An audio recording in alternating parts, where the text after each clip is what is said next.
here for you for some betting picks for July 8th. We got a quick one for you today. Not a whole lot of action. Lightning just closed out the Stanley Cup. We got the finals in Euro coming up. But today we just got baseball, NBA, and a few DFS picks for you.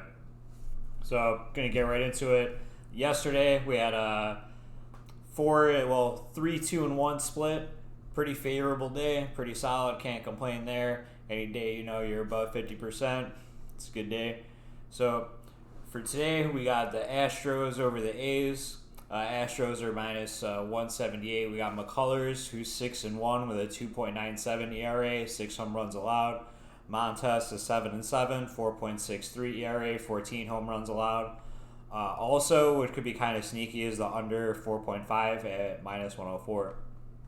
But I like the Astros first half money line just in general there. That's what I preferably take. Next up, we got Toronto over the Orioles. I got minus 225 for the first half money line there. Manoah, he's 2-0, 2.7 ERA, 7 home runs allowed. Aiken, he's 0-4, 7.46 ERA, 9 home runs allowed. You'll also take the full game. Blue Jays minus 1.5 run line and minus 152. So whichever one of those you feel more comfortable with, I'm taking the first half. Next up, I got a KC over Cleveland first half run line at plus half a run at minus 134. Duffy, he's 4-3 with a 2.7 ERA, 5 home runs allowed. Plessick, he's 4-3 with a 4.14 ERA with 9 home runs allowed. You could also take the Royals money line at plus 100 for the first half. But I like the leverage on that half a run line just to avoid the push. If it does go there, I'd rather just take the money than the push sometimes. Next up, I got the Mets over the Pirates. I think this should be priced a little more towards the 180 range, so I'm taking the Mets here. They're minus 160 in the first half run line or first half money line. Walker, he's 7-3 with a 2.44 ERA with 6 home runs allowed.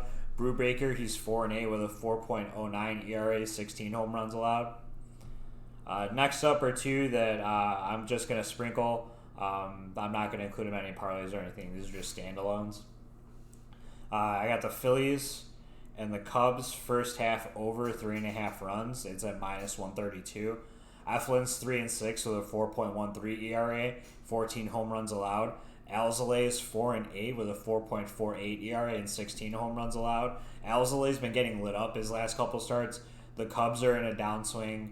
It's not looking good for them to make the postseason. They might make some moves off some players anyway.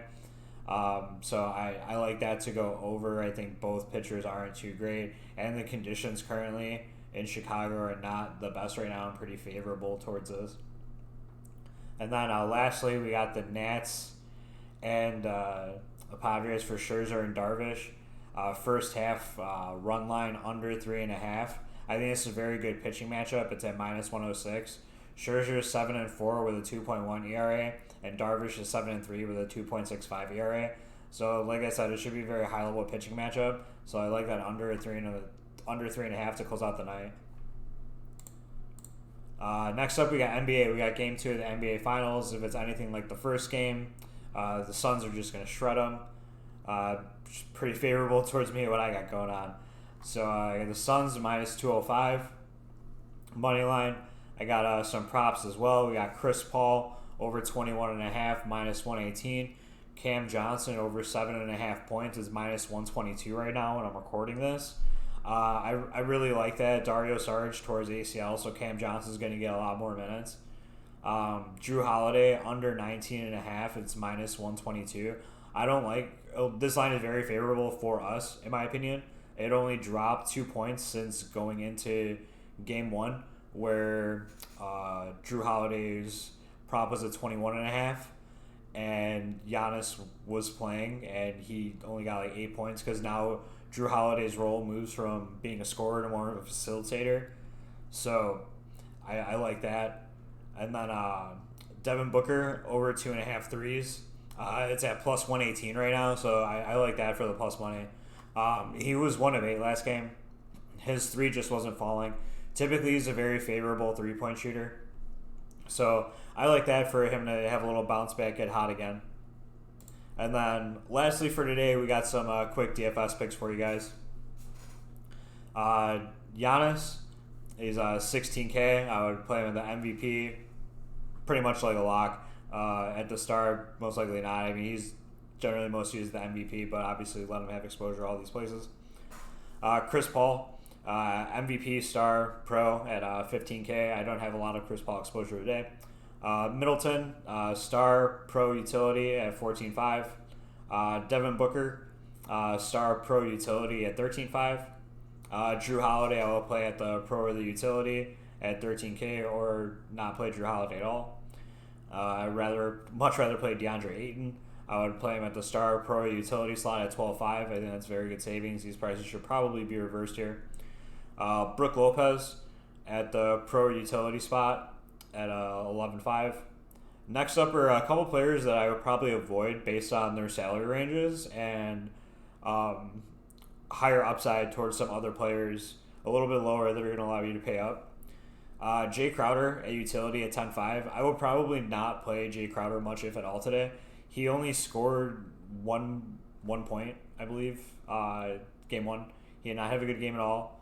So he's due for a bounce back. Jay Crowder's a very good player, but I think he's not good here at 10.5. He should probably be something along the 9.5 range, more in my opinion. Campaign at 10K. I think Campaign's fine coming off the bench, everything like that, but I wouldn't play him at 10K. I would play him at 9K. And then Bobby Portis with Giannis back at 9,500, I would not play. Strictly because he's not going to have the role you need him to have that upside now that he's priced up. I mean, if he was like 8,500, it would be considerable to play Bobby Portis. Next up, we got Mikal Bridges at 9K. I think this is a very good play, Mikal Bridges at 9K. This should be where Jay Crowder would be for Jay Crowder for like ideal production. Mikal Bridges should get around 12 points. He plays good defensively. He gets some good rebounds. He'll probably get around 20 fantasy points tonight, which is fine for that price at 9K showdown. And then next up we got Cameron Johnson, 8,500. They did price him up a little bit, but with Dario Saric out, I think Cam Johnson's going to play a lot better of a role. He's probably going to play around 20 minutes today. He's probably going to get you around a fantasy point a minute. He's a very good shooter. He's a great rebounder. So I think he's going to get a good run now the rest of the series with Dario Saric out. And then next up we got some Bucks value. Pat Connaughton, 8K at utility, and then PJ Tucker, 7,500. These guys can sink some threes, get some rebounds. Tucker most definitely gets some rebounds defensively in there. He's going to start, especially with Giannis back. It's probably going to be Tucker, Lopez, Holiday, Middleton, Giannis for their starting five. So that's what I'll go with today.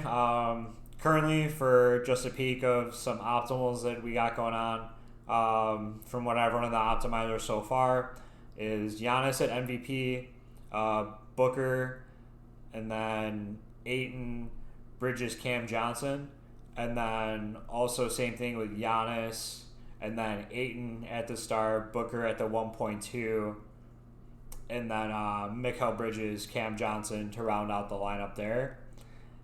So you can do what you want with that information.